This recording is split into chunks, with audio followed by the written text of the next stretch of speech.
Hello friends, welcome back to my YouTube channel the SCP study. कैसे हैं आप सब? उम्मीद करती हूँ आप सबकी एग्जाम की तैयारी अच्छी चल रही होगी। हम पढ़ रहे थे प्रजामंडल आंदोलन के बारे में, जिसमें हम जयपुर प्रजामंडल के बारे में पढ़ रहे थे। उसमें कल हमने पढ़ा जेंटलमैन समझौते के बारे में, जो कि हुआ था हीरालाल शास्त्री और आमेर के प्रधानमंत्री थे मिर्जा इस्माइल, इनके मध्य हुआ था। और उसमें कुछ शर्तें रखी गई थी, जिसके कारण प्रजामंडल के कुछ सदस्य हो गए थे नाराज और उन्होंने कर दिया था आजाद मोर्चे का गठन। और आजाद मोर्चे का गठन भी हमने पढ़ा 1942 ईस्वी में ही हुआ था। और उसमें ये तय किया गया था कि भारत छोड़ो आंदोलन में भाग लिया जाएगा। यहाँ तक हम कल पढ़ चुके हैं। आज हम इसी टॉपिक को आगे बढ़ाते हैं और जयपुर प्रजामंडल की समाप्ति कर देंगे आज हम इस वीडियो में। तो चलिए शुरू करते हैं।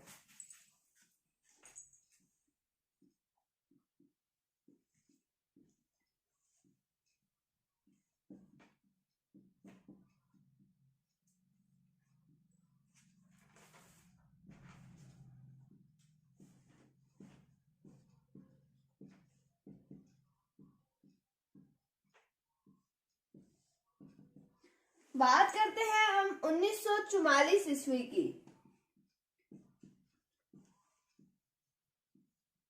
1944 ईस्वी में हुई थी प्रजामंडल की एक सम्मेलन हुआ था, जिसमें अध्यक्षता की गई थी जानकी देवी बजाज के द्वारा। ये थे जमनालाल बजाज की पत्नी।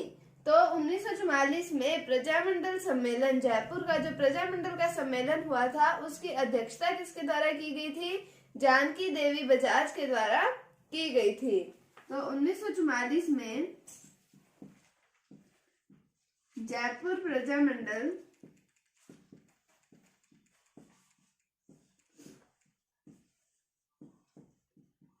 सम्मेलन की अध्यक्षता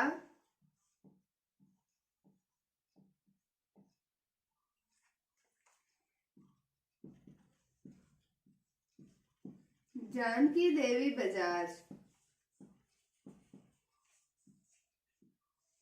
ये कौन है? जमनालाल बजाज की पत्नी।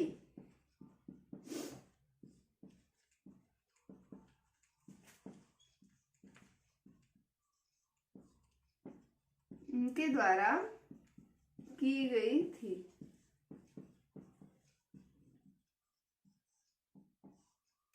अब हम बात करें 1945 ईस्वी की। तो 1945 में जवाहरलाल नेहरू के प्रयासों से जो आजाद मोर्चे का गठन किया गया था, उसको विलय कर दिया गया था जयपुर प्रजामंडल में। तो हमने पहले 1944 ईस्वी की बात की। तो यहाँ पर हुआ जयपुर प्रजामंडल का सम्मेलन हुआ, जिसमें अध्यक्षता किसके द्वारा की गई? जानकी देवी बजाज के द्वारा की गई। और जानकी देवी बजाज कौन है? वो है जमनालाल बजाज की पत्नी। अब हम बात करते हैं 1945 ईस्वी की।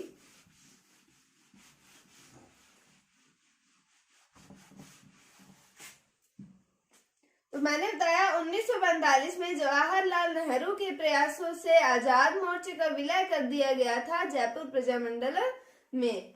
तो हम इसे लिख सकते हैं कि 1945 में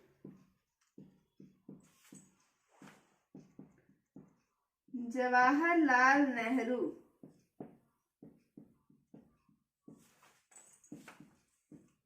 के प्रयासों से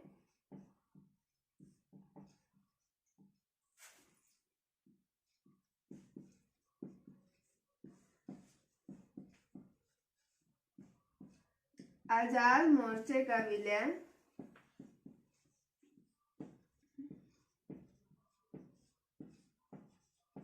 जयपुर प्रजामंडल में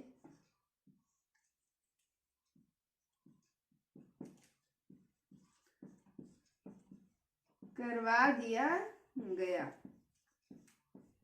कब करवाया? 1945 में। किसके प्रयासों से करवाया गया? जवाहरलाल नेहरू के प्रयासों से करवाया गया था। अब 1945 में जयपुर की जो राज्य सरकार है, उसके द्वारा गठन किया जाता है एक तो प्रतिनिधि सभा और एक लेजिस्लेटिव असेंबली का। वहां पर होते हैं चुनाव। अब चुनाव में प्रजामंडल के सदस्य भी भाग लेते हैं। तो उसमें प्रतिनिधि सभा जो है, उसमें 27 सीटें प्रजामंडल के सदस्यों को प्राप्त होती हैं और जो लेजिस्लेटिव असेंबली है, उसमें 3 सीटें प्राप्त होती हैं प्रजामंडल के सदस्यों को।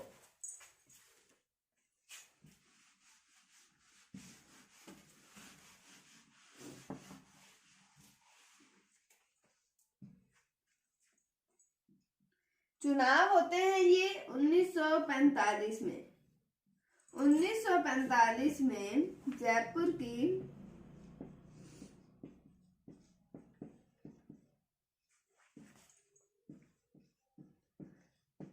राज्य सरकार ने गठन किया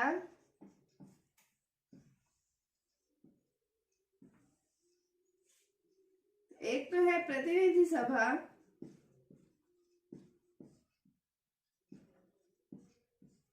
और दूसरी है लेजिस्लेटिव असेंबली।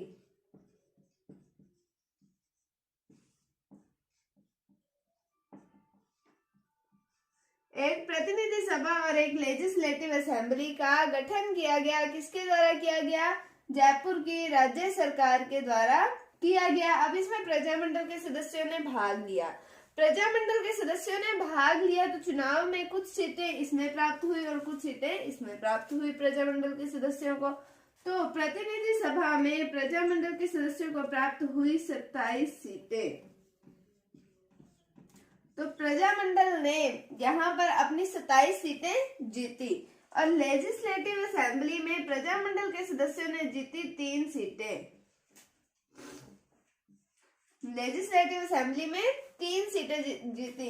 ये आंकड़ा भी हमें पता होना चाहिए क्योंकि कई बार एग्जाम्स में प्रश्न यहाँ से भी उठ जाता है कि 1945 में जयपुर की राज्य सरकार द्वारा गठित प्रतिनिधि सभा में कितनी सीटें प्रजामंडल के सदस्यों को प्राप्त हुई। तो वह 27 सीटें और लेजिस्लेटिव असेंबली में 3 सीटें प्रजामंडल के सदस्यों को प्राप्त हुई।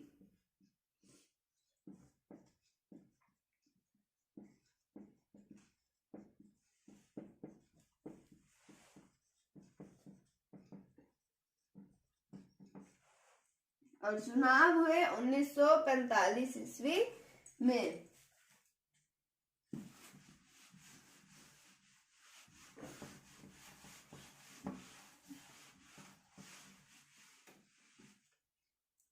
अब हम बात करते हैं 1946 ईस्वी की। तो 1946 ईस्वी में जयपुर प्रजामंडल के अध्यक्ष बनते हैं देवी शंकर तिवारी। कौन बनते हैं? 1946 में जयपुर प्रजामंडल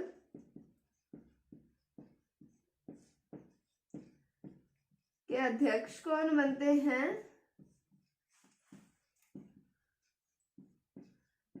देवी शंकर तिवारी। अब जो ये देवी शंकर तिवारी है इन्हें कर लिया गया मंत्रिमंडल में शामिल।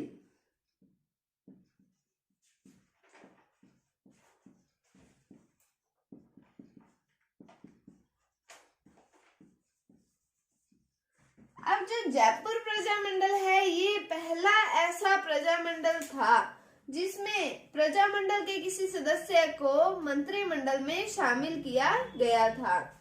तो हम ये लिख सकते हैं कि जयपुर प्रजामंडल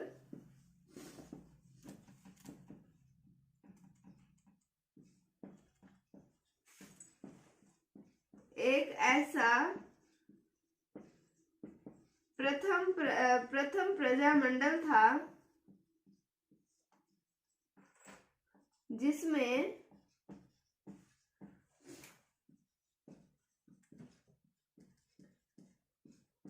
प्रजामंडल के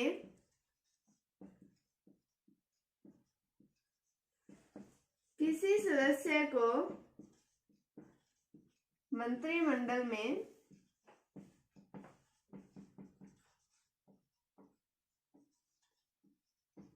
शामिल किया गया था। तो कौन से वो सदस्य थे? वो थे देवी शंकर तिवारी। और ये कब बने थे प्रजामंडल के अध्यक्ष? ये बने थे 1946 ईस्वी में। कौन से प्रजामंडल के अध्यक्ष बने थे? जयपुर प्रजामंडल के अध्यक्ष बने थे कौन? देवी शंकर तिवारी। और इन्हें कर लिया गया मंत्रिमंडल में शामिल। और जयपुर प्रजामंडल एक ऐसा प्रथम प्रजामंडल बन गया जिसमें किसी सदस्य को मंत्रिमंडल में शामिल कर लिया गया था।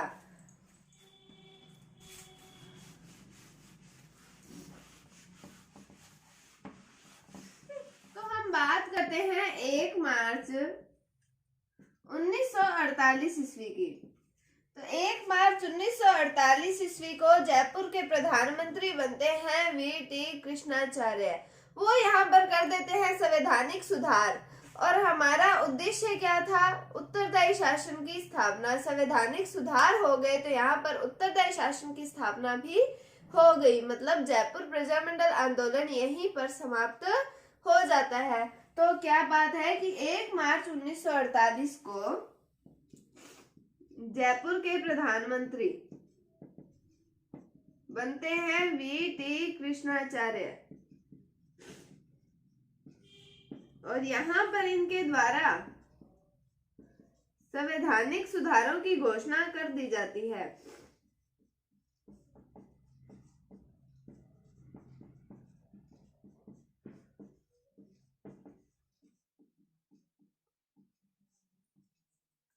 यहाँ पर संवैधानिक सुधारों की घोषणा किसके द्वारा की जाती है? वी.टी. कृष्णाचार्य के द्वारा की जाती है। कब की जाती है? 1 मार्च 1948 ईस्वी को। वी.टी. कृष्णाचार्य कौन है?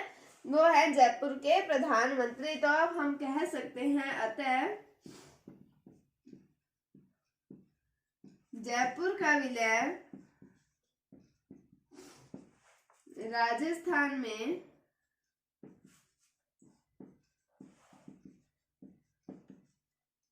कर दिया गया, और यहाँ उत्तरदायी शासन की स्थापना